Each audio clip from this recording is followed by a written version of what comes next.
રીંગણ બટાકાનું શાક બનાવવા માટે સૌપ્રથમ 3 પાવડા તેલ લેવાનું છે.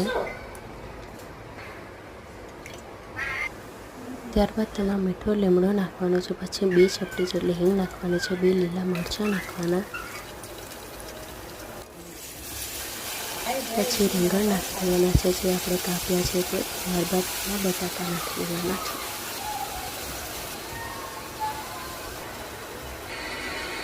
એમાં 1 ચમચી જેટલું મીઠું નાખી દેવાનું છે.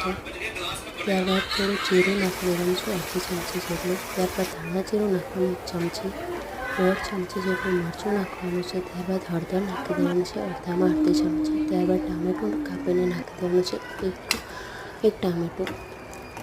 ત્યારબાદ તેને બરાબર હલાવી લેવાનું છે.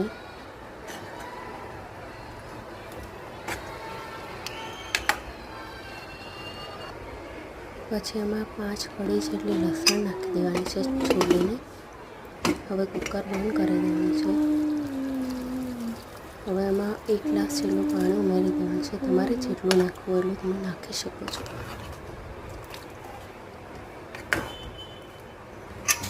ત્યારબાદ તેમાં 2 વિસલ થવા દેવાની છે.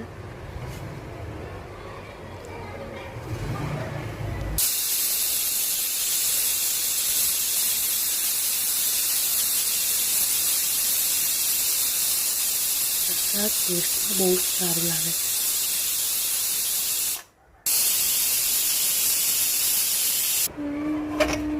હવે ખોલીને જોવાનું તો 2 સીટી વાગી જાય પછી